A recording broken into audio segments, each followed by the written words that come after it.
bad boy kind of right there. And So I love this. At the tail end of summer, we come into this room, and the first thing you say is, "What are we going to talk about today?" I know. Well, zero prep for this. I'm like, week. we're in summer mode, which I do feel is we're like the pressure of summer quickly evaporating. We've got this week and next week, and then we've got to get serious. Then we got to get real serious. But it's like, all right. Well, also the air conditioning is back. It is. So yes. Absolutely. I'm like, 110 outside and actually God. Decent inside. Yeah, manageable. Well, still, Right. Yeah, it was even this morning, like this is that time of year where it's like insane. I mean, 7 a.m. and it's already well over 90 degrees. I know, yes. And anything you do is just, it's just miserable. But yeah, so as we get in, it's back air conditioning. We sit down, it's like, what do you want to talk about today? It's one of those kind of fun days. It is, yes. The serendipitous potpourri of Modem Futura. That's right. Putting it in, it's like, I'm like, still in summer. I'm like, I put everything in do not disturb, don't bug me.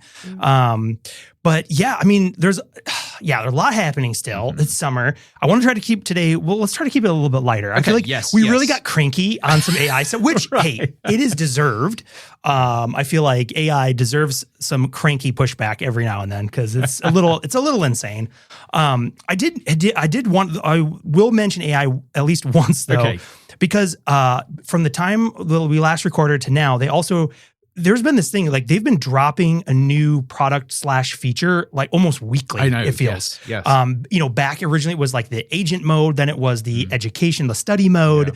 And you've got new versions coming out. So everybody is talking about GPT-5, which has been rumored for ages now. Anthropic just dropped Claude Opus 4.1. Okay. I love the fact we go from 4 to 4.1. That is the big thing.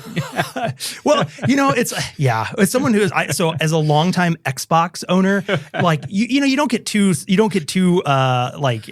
on the naming convention because it's Xbox 360, Xbox One, Xbox, and you're like, okay, the names don't mean it. Modem Futura 3.56. That's right. We could get decimals in there. Right, why not? #2. Yes.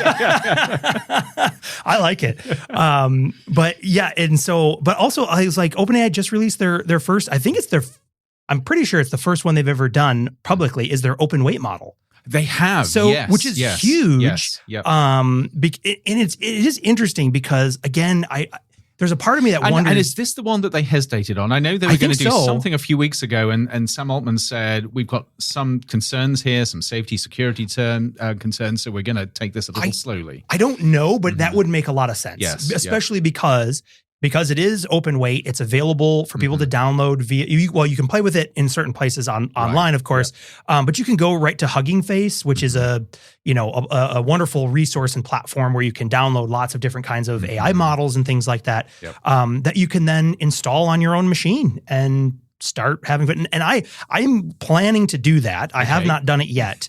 It's one of those things where it's sort of like that wait and see moment where like on your super powerful Arizona State University laptop. Yeah, it's revved up, man. Well, that's the nice thing. I mean, not a plug for Apple computers at all, but the silicon chips in these things like the M series, these are phenomenal. Even the old, like the original M1, the first ones, those are quite powerful at running local models. Because I've been running, I think I mentioned this before. I do use an AI tool for transcribing our Whisper, audio. Yes, also OpenAI, yes. Yeah, and it's a Whisper. And then the nice thing about that, it is a local model that you use. So it's all happening on machine. Nothing goes to the cloud. But even that is incredibly, it's incredibly impressive when you're like, how long is this going to take? You throw it in a 2-hour thing and it's like, just a few moments. And it's like, there you go. Yeah. But now, even more people can start experimenting on their own. Of course, OpenAI isn't the only company to do this. No, not at all. So Meta have got their open weight models. Yep. The Llama. Yes. Yep. Was it DeepSeek Chinese one? Yep. Theirs was out there. So there's quite a few. Plenty of models out there where if people want to mess with an AI model. Mistral, they've had one. Yes. Right. Yep. And I think notably OpenAI is actually, certainly in terms of like the big players, like one of the last to actually put out one of these open weight models, I think. I mean, Google hasn't done it. I don't think they've done one. Can't remember. At least not in the Gemini, lifespan. Yes. But yeah, it's really interesting. And, there's a lot, I copied a snippet here of a lot of the stuff. But it is they're releasing 2 models. So one is a gigantic 120 billion parameter model. The other one's smaller at 20. And I love the fact that we just, these figures roll off our tongues. Who knows what that means? 128 billion parameters of secret sauce. I live and breathe this stuff. I have no idea what that means. I know. It's, it's big. It's big. It's large. And what that translates, if you're thinking, I'm going to put this on my machine, it's like, how much can you actually, because these models, to put it in perspective, like these Whisper ones, right, that you download, I mean, they're, several gigs in size in terms of just how large the model is that you download and install on your computer. Yep. And so these aren't 120 gigs, it's 120 billion parameters. So I don't know what the actual file size these beasts are. But it's interesting. And they're licensed under the Apache 2.0 license, which might not mean anything to most people, but basically what it means. We're talking technical gobbledygook today. Well, and now, finally, yes, we've done it. We could talk all nerd stuff right now. But for what it means for people who are curious about like what you can do with one of these things when you download is under an Apache 2.0 license, you can essentially freely build copyleft material. So you are basically allowed to build new products, new things off of that. Okay, yes. Without having to do essentially like, you don't have to give any commercial licensing back to the original. You don't have to license the original. Right. And that's part of the thing. So you can take this, you can make a new, you can customize it, you can make a new commercial deployment out of these things. Which of course, this is one of the really exciting things we're seeing with AI. Not that we're going to talk about AI today, but the fact that now anybody who wants to can start building these models, playing with them, enhancing them, extending them. And that's where the really interesting, cool applications begin to emerge, because it's not just the big companies doing this. It's everyday people who just happen to have a computer and some time and a little bit of nous. Yep. And the fact that you can actually use AI to teach yourself how to do this. You download a model and you go to ChatGPT and say, I haven't got the focus what I'm doing, please help. Yep. And it will step you through it, step by step. Step by step. Yep. Worst timed coffee sip in the history of our show, I think. Dead air, Sean. Not allowed to have dead air. Oh, my goodness. See, you got to embrace the dead air. Build suspense. Right. Or at least that's what I say. No, I think that's incredibly cool because, if people have been listening since the NVIDIA had announced that small one and how bad I geeked out over that. That you occasionally mention. Yeah. Yes. But again, because what I get goosebumps about is that sort of democratization, if you will, of that technology, so that it's this concept of going back into the garage, right? That individual people, organizations, clubs, schools, whatever, will have access to play with these locally in a way where they are working on them in terms of what are their needs. Yep. And because otherwise you're waiting for someone to build something that also, solves the problem you have versus you going, you know what? I have a unique situation. I want to use it for X, Y, and Z that doesn't really exist. How might I use this to do that? See, that's it. Yes. And you can go. And what we've seen. And it crosses boundaries as well. Yeah. With some limitations. But generally, if you've got internet access and you've got a computer, no matter where in the world you are, you can do this. I mean, even the internet access, you only need temporary internet access to get it down onto your computer. Yeah. And then I'm tempted now that we talked about it, I'm tempted to go to Hugging Face right now and see how big is this bad boy? Having started off by saying we're not going to talk about AI, we should probably wrap this up and get to the intro and think of something else to talk about. Yeah. Or it's like, watch. Here's what not to do. Let me download this on air and have it like, oh no, what happened? Yes. That's a good idea. We'll take a break here and we'll be right back. Initializing waveform. Modulating signals for transmission. Exploring the possible, probable, and preferable futures. Welcome to Modem Futura.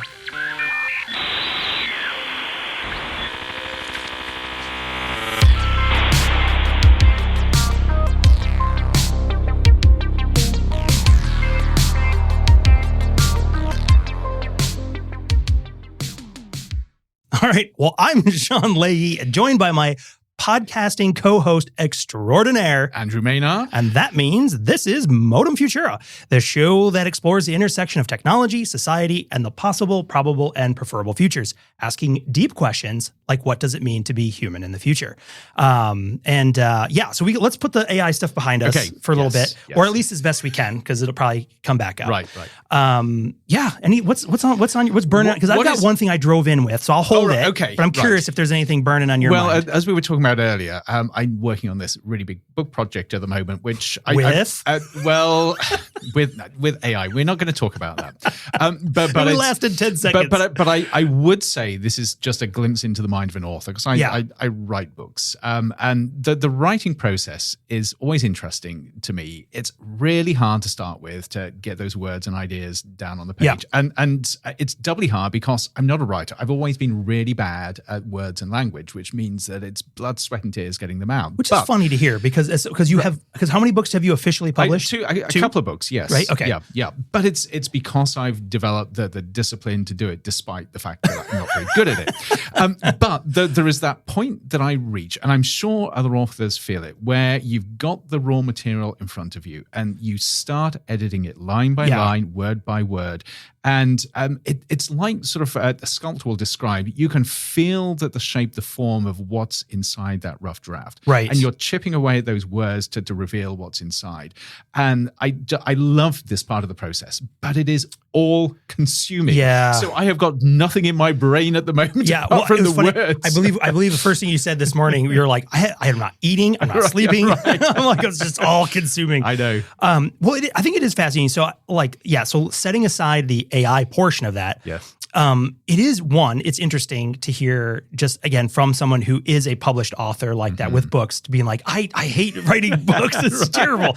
But I think one thing that would be interesting I have a front row seat to this also, but in terms of lessons learned, like I'll interview you about this then, I guess. Okay. That's what's happening. Another next segment of, so I'm curious, how has the writing process felt different this time with using AI tools as opposed to no AI? This is complex, and actually this is something that we will need to come back to in the future, because it's my thinking is evolving here, and when this book is out, I think that's when we can really dive deep. But I'm approaching this. So writing is my craft. It's part of what defines me. So I am deeply resistant to the idea of handing over that craft to artificial intelligence. And we may have talked about this. I wrote a piece about this, which is going to be in an edited book, which probably won't come out until next year, which is a little bit sad. Part of the problem with traditional publishing, right? Now. Exactly. But in that, I very intentionally said, I'm not going to touch AI with this, because I wanted this to be me. I wanted it to be my soul and my heart as a writer coming into it. And that's typically how I write. There's something which is inherently me in my writing. This piece that I'm doing at the moment is very, very different from that. Okay. It's a piece I'm working with a co-author, and we set out intentionally to say, what happens if we bring in a third co-author here, which is artificial intelligence? And we're working with Anthropic's Claude, which is, to be honest, amazing. Interesting. I've been blown away by it. But the experience has been really interesting. We found that working with the AI, it can both synthesize and enhance our ideas in ways that we just wouldn't have been able to see ourselves. So it's absolutely extending what we can do as writers. It is drafting prose that blow me away, certainly. I've been moved to tears at times with what I've read. That's crazy. And yet that's that sort of baseline of text, amazing as it is, it still feels like AI. So now, as part of the process, you've got that part where I go in as the human editor, and actually I can, again, see the story inside. Right. The story which was part crafted by AI, part crafted by us, and I'm chipping away at the words to reveal that story. So it's a very different process in some ways to what I usually follow. And I probably wouldn't do this as a matter of course, but it's been a fascinating learning experience. Yeah. Well, it's been an interesting sort of, experiment to kind of watch kind of as that sort of play out. Yep. It's interesting because I feel like I've felt a lot of those tensions as well, and maybe other people who are listening who use AI routinely. Yep. There is yeah, I mean, I don't know how to put it exactly. A sense of like, it's almost, there's a mechanicalness to the language. Right, yes. Which, again, if you look at what it's trained on. Right. And so I've got to tell you this because it feeds directly into that. So we're at the part with this draft now where I ran it through, again, Claude as a critical editor to sort of give feedback on what's working and what's not. And we've developed a pretty sophisticated prompt sequence with this. So my prompts are usually several thousand words long. They're not small prompts. These really are massive. The prompts are books in themselves almost. But it's commentary on this. It didn't know that it had been co-written with an AI. It basically said, this is too perfect. And it literally said, a human author has good days and bad days. Sometimes they write better than other days, and you expect that variation. This is too uniform. Yeah, that's interesting. And it jarred with me because I think as a human writer, I try and make sure that I have that consistency. But clearly, I'm supposed to be putting more inconsistency into my writing. Yeah, right. Well, or like, where's your tell? Right, you know what I mean? Like, yes. we all have those. Right? I know. And if you write, even if it's just emails, you use that one word way too many. Oh yeah, right. We all have it, and I lean into that these days. I want to make sure that my tells are there, so you can see that it's my writing. Or if you have that word you just can never spell, no matter, like, even after 30 years, you start to avoid it. Like I've got a whole lexicon of those. Yeah, right. Well, it's like how about we meet next tomorrow? Right, I'll see you Wednesday. Right, yes. But it is funny though, because again, using these tools when they start pumping out this material is so often that there is this, it's like too much, or But I really like the way that you were putting is that when some of this content, or this prose comes back, what you're doing is sort of peeling you're like lifting off the concrete or the metal and like letting the organic part shine through again. That's it. Yes. Bringing some the life back into it, or what that human touch back into it. Because I would be curious when the AI, if it detects like this is too AI, like what does that mean? Like when you read it,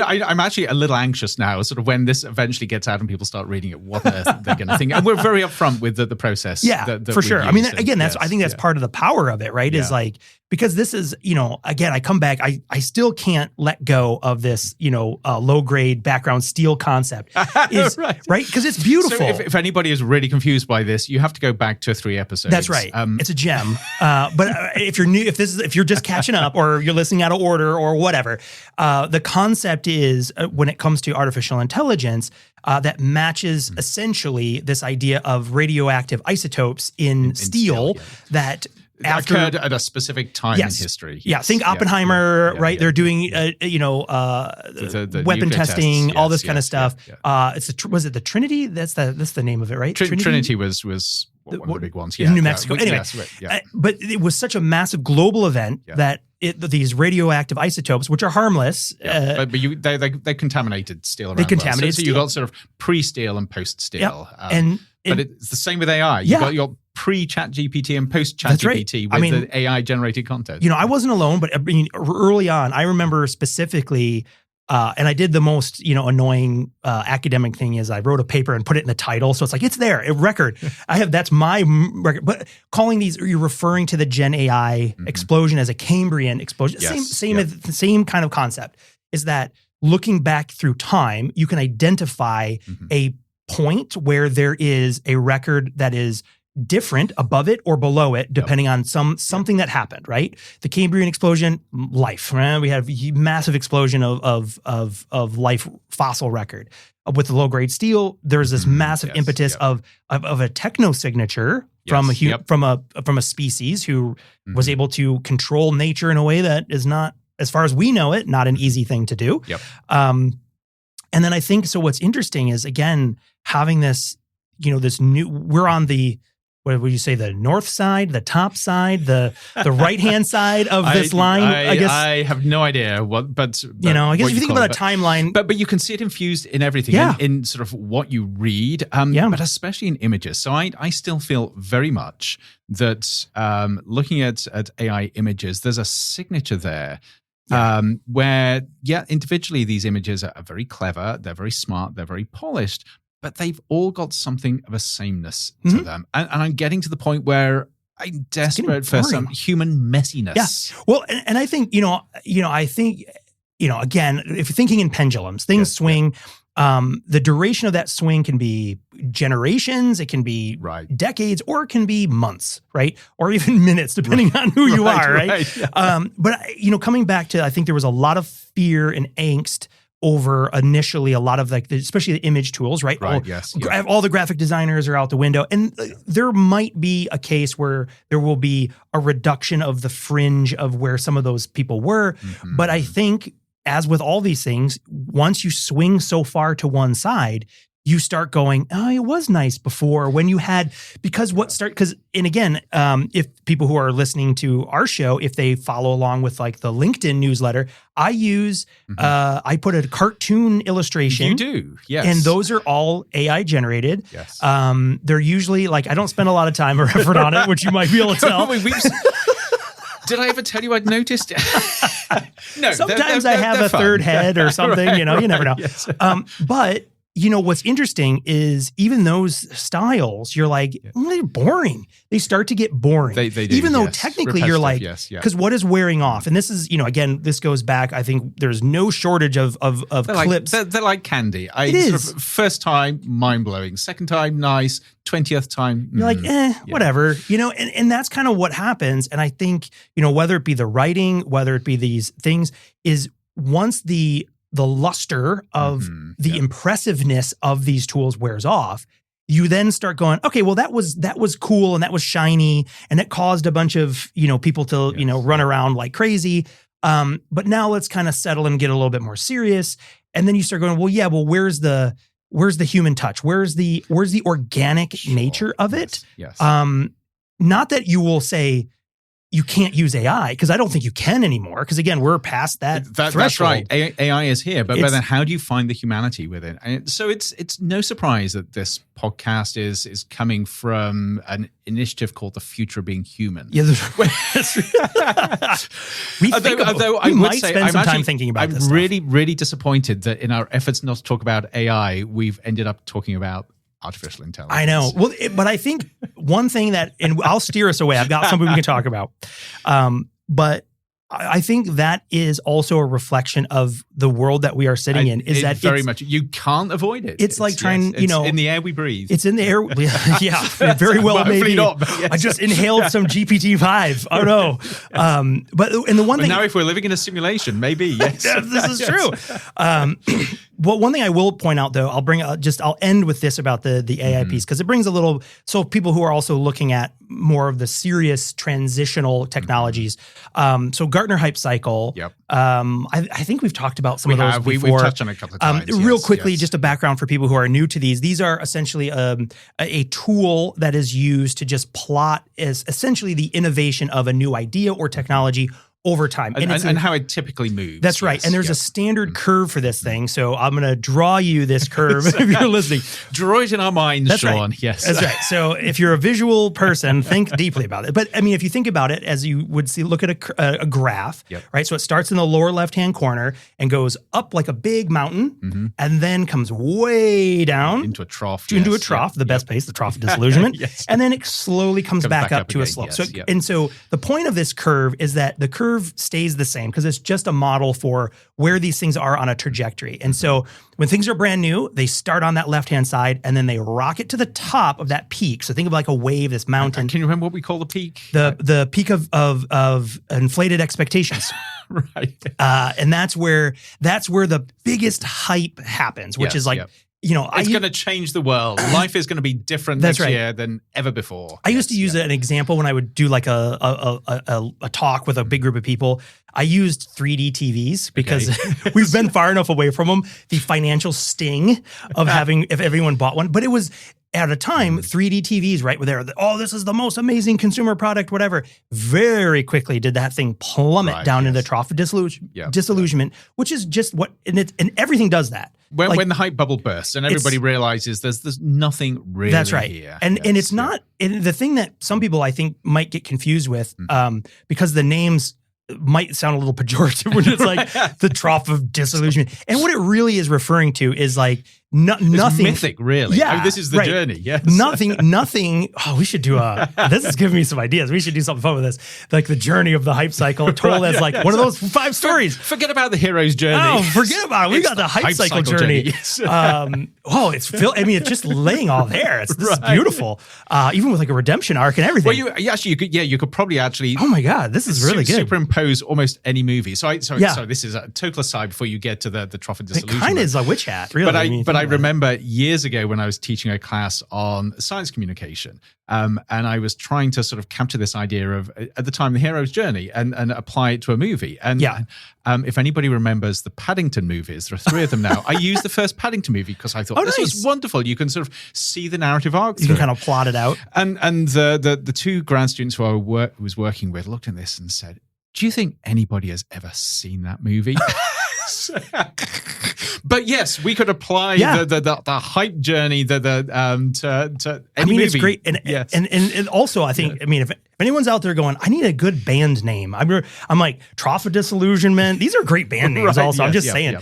But sorry, I interrupted you. So the Trough of Disillusionment is not all pejorative because we come out of that. Right. Yes. So the thing to remember, right, is people use the hype cycle. A lot of times they'll use it to trash stuff or use it to hype stuff up. But the reality is everything goes through this. Like everything. So when you go through the Trough of Disillusionment, that's just a necessary portion of. Now the question is how quickly do you get there? Yep. How long do you stay there? And those can have some implications on the tool or the technology or whatever. Yeah. But the key thing here is it's not that the technology is bad. Nope. It's just that it's been overhyped. So this is almost like a course correction. It is. Where people sort of That's say a good way of there's looking at nothing it. here. But the people that are developing it know that there is something solid there in the foundations. And I would argue that the Trough of Disillusionment is the necessary bath that all things need to go through to come out clean on the other side because they get dirty with all that hype, right? It's hype washing. That's right. It literally, I like that. We're cooking with this.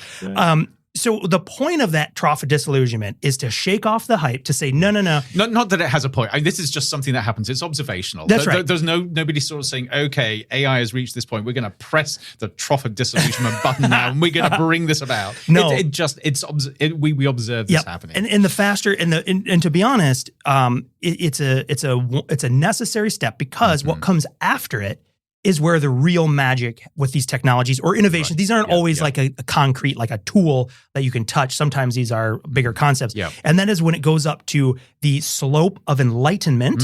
Again, great band name, great, right? This is on your redemption arc, right? You have you go down, you have your, you have your major action, whatever. Every Hollywood movie from now on is going to follow the hype cycle. And then the ultimate goal is you exit the hype cycle when you arrive at the plateau of productivity, right? Which sounds really boring, but that's, so if you think about all the cool transformational technologies that have come before, the computer, the internet, these have long exited. You can map this onto everything. Everything, right? Yes. The automobile, the airplane, literally they all had this, they all go through this. So I've got to ask you at this point, Sean, where is Modem Futura? Are we in the Trough of Disillusionment yet? Oh, no way. Man, we're on the innovation trigger. We are on the way up. Oh no, don't say that because it means that we got to crash at some point. I thought we were on the slope of enlightenment. You know what? We could be both. I don't know. But that's it. I sort of switching back. That's a serious thing here because of course there are different sort of lenses and perspectives here. So from a very public perspective, you may have consumers who are already in that Trough of Disillusionment, but in say sort of the VC world or the startup world, they may be somewhere very different on the curve. So multiple curves depending on the community. That's right. And so even consultancy companies like Gartner, for example, who publish this curve or whatever, they have one for every industry, everything. Right. And something that I've talked about and would like to explore deeper is sort of mixing these models together. So one, you have this hype cycle curve that follows essentially the hype around the technology, and then also the diffusion model of how these things spread. Yes, how innovation spreads through society. That's right. And to see where those intersections sort of happen, because they're all wildly different depending on, and so in the way things diffuse typically, right, is you have early adopters who jump on things right away, early majority, then you have the late majority. That's right. We should say diffusion model is the idea, exactly as you say, that you have that initial adoption by a few, and then as the technology matures, it finds its way into most people's hands. Yeah, and then that's the theory. Yeah, and then eventually, like in the largest group are essentially the early majority and the late majority, right? That that's like the meat of a bell curve. And then of course you have the people who are on both sides, the people who jump into it right away, and the people who are like the wait and see, or I don't want to. And of course, I love this idea of sort of merging and blending the models because, of course, nothing is fixed. And I was thinking about a great example of MP3 players, iPods. So you saw the initial sort of hype around sort of MP3 players, amazing. The iPod came out, just utterly sort of mind-blowing. And then people got used to it. It wasn't such a big thing. And now we don't even use iPods. But the essence of what we were doing with music files is still there. So as well as sort of getting up to that plateau of productivity, the landscape has changed. But its seeds were in that original cycle. That's right. And as it exits out, like its exit of the hype cycle, it would be interesting it would be an interesting thing. You could take it either innovation by innovation or sector by sector, is to see when it exits the hype cycle, where is it in the diffusion? Right. Yes, like, is that the early majority, late majority? Yes. Where does this occur? Yes. How fast does it occur? It's a really cool tool because these are, I really enjoy sharing these tools when I do a futures talk or do these things because, again, these are those tools you can use to combat the hype because you can go for example, I'm looking at right now, I've got the Gartner hype cycle this is the 2025 artificial intelligence hype cycle. Yes. So all the technologies and all the things back to AI. Sorry. Well, because going back to just when we were talking about how the way we're kind of wanting more of that organic touch again. It shouldn't be a surprise then that generative AI is not at the bottom, but it has entered the trough of disillusionment. Interesting. Because I think what we're starting to see is you're starting to see the operationalization of it across sectors, across industries. It's becoming mundane, but also, so this is really interesting. So we're seeing this where certainly from the business sector, big companies like OpenAI and Anthropic, they're still pushing this as being the transformative technology. So in their minds, they're still playing the game as if they're going up on the hype cycle. To people who have really been buying into this technology and trying to assess it, they're on the downward sort of cycle into the trough of disillusionment because they're looking at this and thinking, you're promising the world, and all I'm seeing is a 0.1 version increase. There's nothing that is shattering my world here. Not at all. And that's where they're asking really deep questions. But on the other hand, you have people that haven't even got onto the hype cycle yet. So I talk with colleagues who are still grappling with what do you do when a computer uses, when a student uses ChatGPT in a classroom. That was an interesting Freudian slip talking about students as computers. But so you have people humans were the first computers. Right. So. People who are utterly oblivious to this hype cycle that are just beginning to get there. So and so it's so fascinating that you begin to see those different phases and different people at different parts of that cycle. And also really hard not to snarkily send a message and be like, 2022 called. They want their question back. But I mean, it's fascinating. And of course, right now, and so these always drop, what was the date of this? It's June. So middle of the year. An absolute centered peak of height of peak of inflated expectations. Not agentic AI, surely. AI agents. Sure enough, right there. And who would have believed that we're at the peak of the hype cycle? With that? I thought this was a mature technology that everybody knows is going to change the world. And I think, and if nothing else, it justifies our cranky pushback on AI agent episode because right now this is when it's like if you're a defender against the hype, this is when your sword and shield is out. But of course, it's ridiculous. But this is also where this is incredibly helpful. So if you're an organization that is looking at investing over the next 5, 10, 20 years in a technology, and you are buying the hype. So you are thinking agentic AI, we have got to be there because everyone is there. and you suddenly realize you're just at that peak and everything is about to slip down into the trough of disillusion. Is it disillusion or disillusionment? Disillusionment. Yes. So if you're not careful, you run the risk in investing in something which is not going to deliver. No. And if you look, I mean, again, if you're a if you are a money bags who has extra, I would entice you to invest in Moto Futura. But because we're on the slope of enlightenment. That's right. We're on our way up. We're at the innovation trigger. And because if you look at it, because that's a really interesting point, because where you want to make your investments typically, and all right, first of all, major disclaimer, don't take any financial advice from me. But typically, right, so you have these innovation triggers. So you want to capture these things from essentially when it first launches, right, all the way through that inflated expectation, bail before the trough of disillusionment. Which is probably where the trough of disillusionment comes from, with everyone dumps it. Everyone's, this is not what you said. Like, again, I used to use the 3D TV model because that was like, if you bought one of these, if you were sold this 3D TV at your, electronics store or whatever as like the great thing, like how long did you have it in your house before you were right down at the bottom of that trough going, this thing sucks. But then the next place to pick it back up in investment is on the slope of enlightenment. When you're like, this thing has tremendous value. So you could almost look at this curve too as like, you want to get in early, sell at the high, buy at the low, and take it back up, right? So you can also map these things across. You'll see it when you'll see companies getting huge amount of money, right? Getting poured in. So if we look across, again, those, everything that has to do right now with like either agentic AI or like the, general artificial intelligence or super intelligence, that's all stuff that is still sort of way on that left side. It is, right? With people investing like crazy as it goes. That's right. So people are pouring money into that because they're like, if this thing keeps going, it's like, a lot of it's speculative investment. You want to get in when it's cheaper and then make a ton of money and then get out before you lose the money. That's right. I mean, it makes that's how you sell when it's high. That's right. And so you see a lot of that. So you'll see, again, also using this as a tool to cut through so much of the BS and the hype and all that kind of stuff is you're like, oh, well, yeah, I can see why people are fanning the fuels for these things or, and then you can pick a technology like this that's on one of these curves and then go find out who's doing it, where's the money coming from. So actually, I will, getting us away from AI, I'll give you another great example, which I'm very, very familiar with, which is nanotechnology. Yes. So you go back 25 years now where I'm playing the trombone with, I can't see this. Closer. You forgot your glasses today.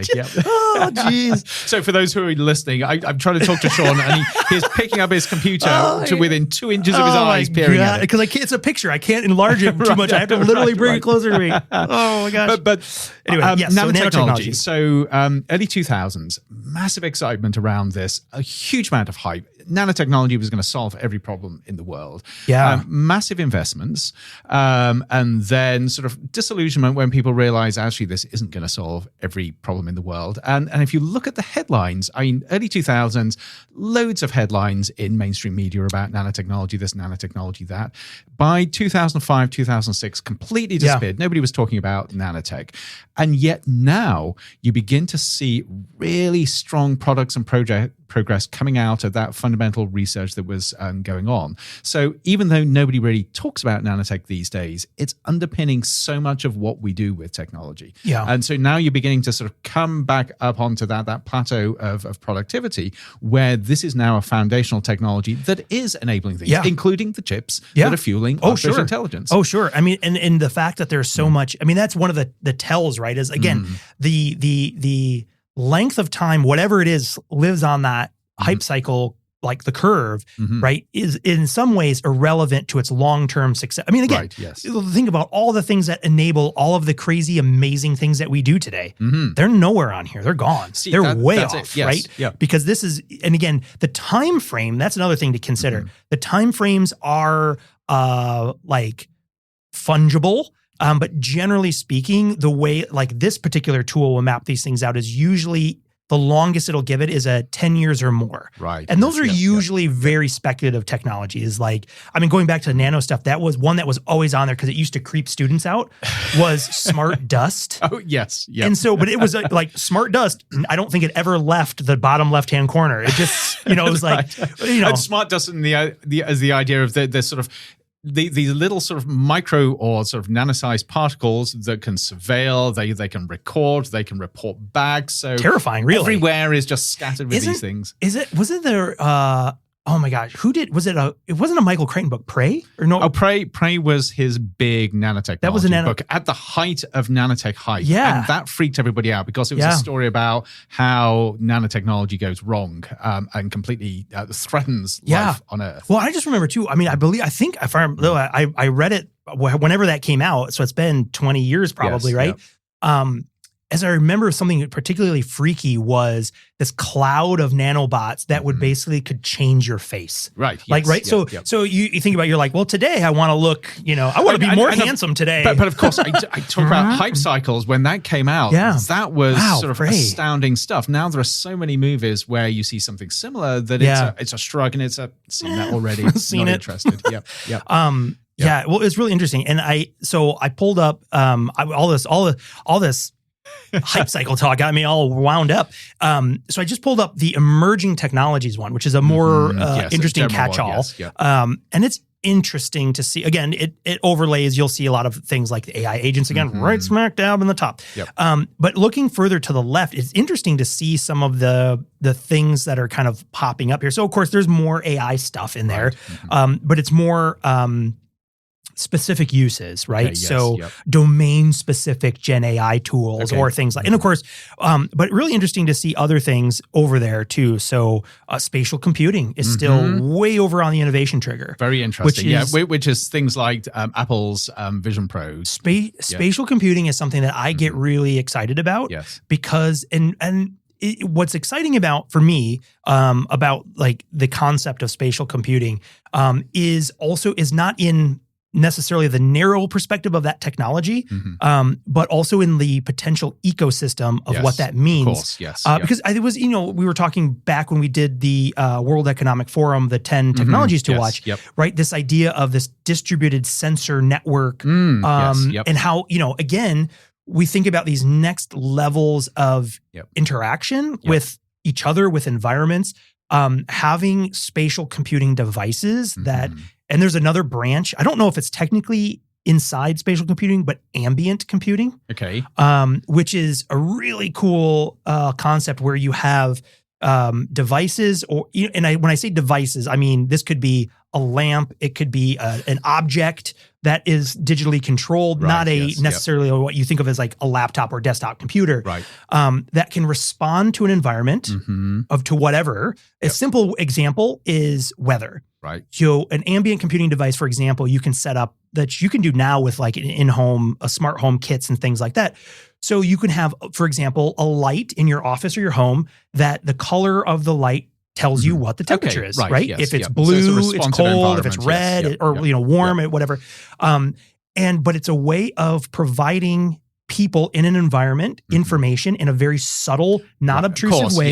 Yes. That is just part of your ecosystem. So it becomes, in a way, it becomes in some ways you can almost think about it as like, well, we can bring a little bit of nature inside the home because we are, as humans, we are wired for this concept of ambient computing. Multi-sensory we bring experiences. That's right. I mean, we are absorbing so many of these signals around us in the real world. But this is a way of sort of mediating that with technology, which could be anything. Your appointment is, your calendar alert, instead of having this thing distract you and ding and beep and flash in your face or whatever, like maybe something just changes from red to blue or, I don't know. But that's an area that I get really excited about. We could take this so many interesting directions. When it fuses with biotech, for instance, you have that house plant in the corner that suddenly starts waving. Yeah. Or literally turns colors or something, right? Or like, but you have your tattoo on your skin that is like, but also we're going to get back to sort of what else is on the hype cycle in a second, but it also shows just how important the combinations between these different technologies are. So you mentioned the iPhone, and I remember writing back in 2017, 2018 in my book Films from the Future, using the iPhone as an example of technology innovation isn't just one thing. So we may think about the big things like AI or nanotechnology or synthetic biology or quantum computing, but actually the interesting stuff happens when you've got this convergence and this fusion of thousands of different technologies. So the phone is the culmination of many different technologies, and pretty much everything around us is. And it to be honest, it's funny that we even call it the phone. Right. Because its telephony capability is probably the absolute least thing it's used for. I know, yes. As it's right there recording us right now. Yes, right? Yes. In spatial 3D. Like, right, yes. You know what I mean? It's like, we have two phones that we will never ever make a phone call on. That is true. We own phones that will never make a phone call. In fact, they've been neutered? I don't know. I don't know the proper term for, maybe there is no proper term for that potentially, but they're incapable of making phone calls. We made sure of it. The secret life of phones. I'm feeling quite sorry for them now. Yeah. Or that time when someone, a technologist opens up and is like, I've got plans for you. And it's like, from the phone's perspective, no, it's pretty wild. But again, I want to come back to spatial computing because one, we will do an episode specifically with Apple Vision Pros and stuff like that, which is a spatial computing device. It is. But it's just one of this much broader ecosystem. And again, coming back, so all the things that if you're in sort of like the tech sphere and you're hearing a lot of these the hypes of like, what's the next big product from, Apple or from Meta or whatever, you hear a lot about smart glasses or these other, there is this dream that we will eventually have a augmented... And be able to immerse ourselves in an environment. So yes, when we talk about computing, it's not just on the device in front of us, but it is all around us. Yes. And in one of the things, again, this is an area that I get excited about because a very short-term perspective on that is, of course, like VR, right? So if you've ever seen or experienced it yourself, like an Oculus, like a VR headset or something that you go into, you're locked into this environment because it literally covers up your face. Right.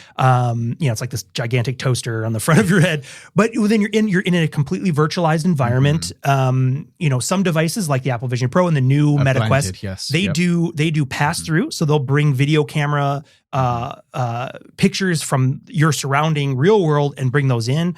But that's one way. And that's a very simplistic way of thinking about like this virtual spatial environment.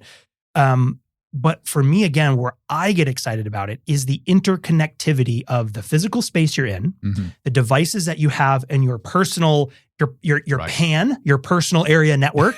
There's a term that I feel like hasn't gotten any love since 2004. I was going to say, you didn't just make that up. No, that's when we used to talk about LANs, WANs, and PANs, like, local area network, wide area network, and personal area network, which you have. Like if you are carrying a phone, and you have like headphones, it's these very localized networks. Oh yeah. And there's a whole technology around how those work, which is quite incredible. If the human eye was capable of seeing past the visible spectrum space, what would be amazing is I would say a normal person with a smartphone walks around, the amount of radio waves that they are just, between your Bluetooth, your Wi-Fi, your cellular. There have been digital artists that are trying to capture at least some of this, at least trying to capture the data streams from devices. But I think that they could go an awful lot further in terms of try and capture that digital aura around us all. You totally could. That would be a really interesting, okay, 2 pieces on that. I'm getting so sidetracked. I love it. One is also, if you could see that, what a noisy space, because if you think about it, if all you have is like, if I have my iPhone in my pocket and that's it, right? I am radiating a Bluetooth wireless signal, a wireless signal, an 802.11 signal. There's a cellular connection signal. Right. Yes. There's an NFC chip capability. And then there is also just the radiation given off by all the electronics and all the things in there. Yeah. So that alone is creating this cloud. But one thing that is interesting in terms of, again, I think a broader technology that can be used, again, how the application of it, we'll leave that to people to decide if this is a positive thing or negative, is being able to start to track well, humans or other fleshy, water-based creatures, right? Just by how they occlude that? Yes.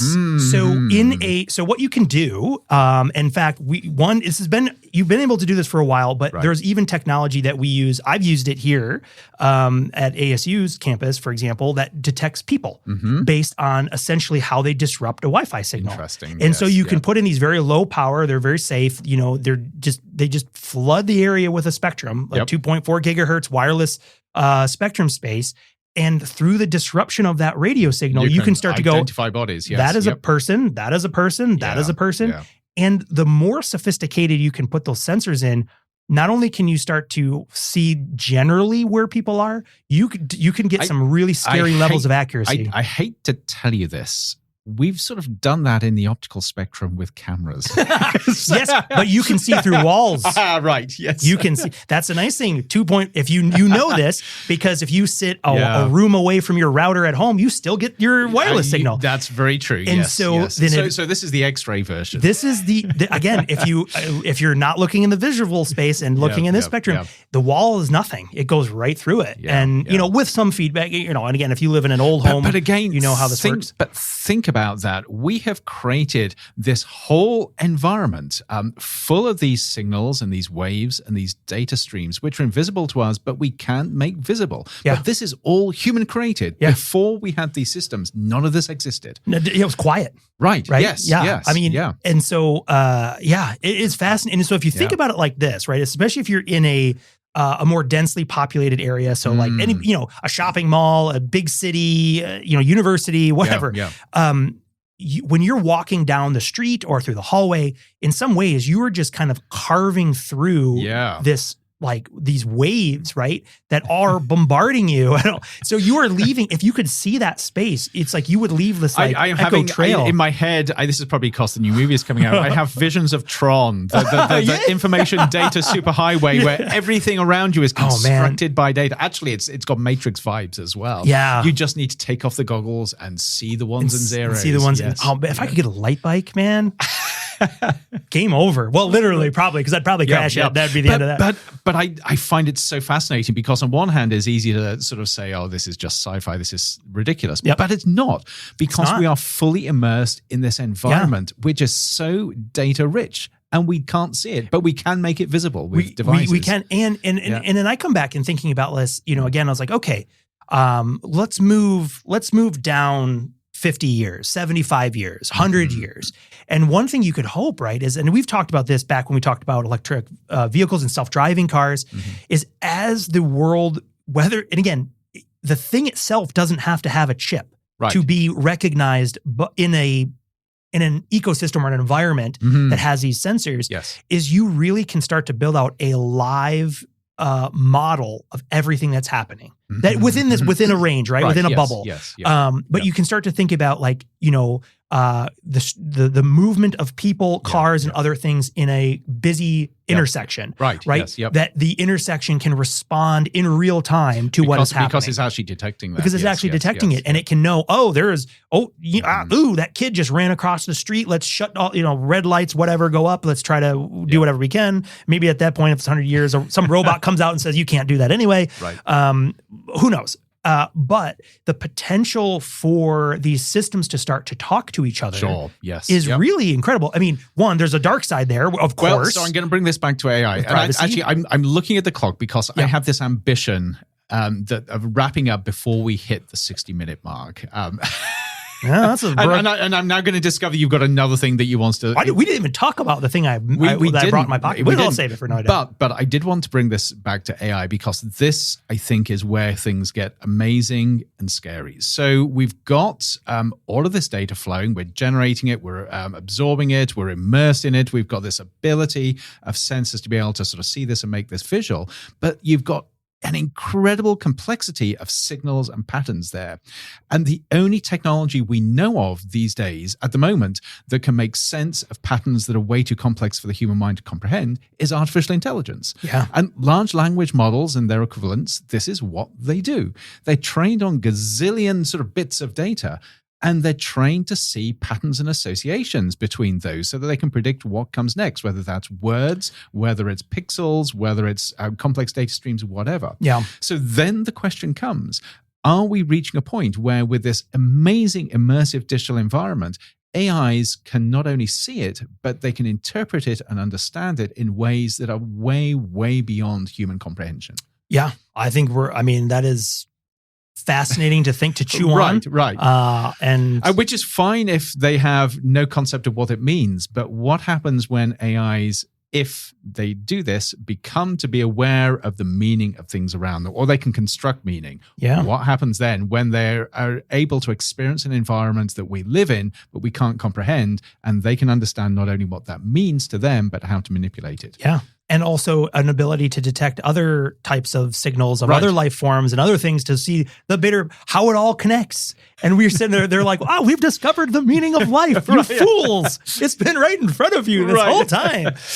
Yes. Well, and I think that's a good way to end on that sort of like sci-fi cliffhanger. And the second cliffhanger is what you were actually going to talk about. So we'll have to come back to that. Well, and I will end with this, with just a couple of pepperings of like, just to whet your appetite for things that are still coming on this innovation trigger. Because we do have things like the intelligent simulations. Yes. Okay.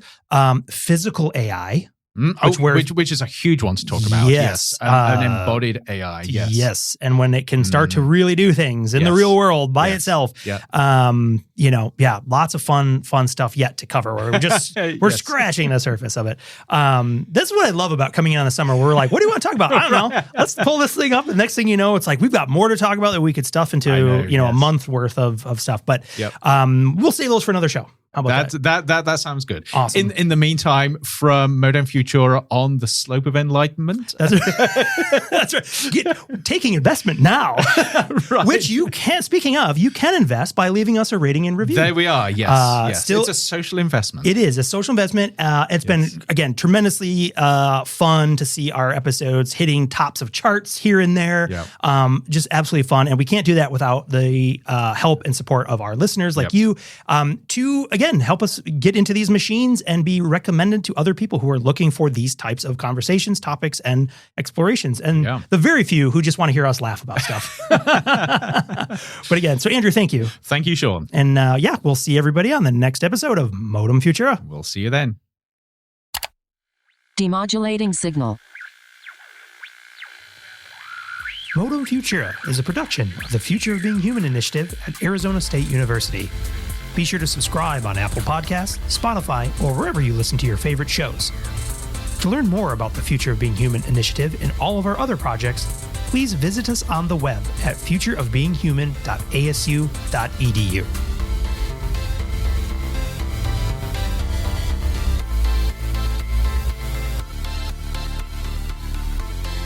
End transmission.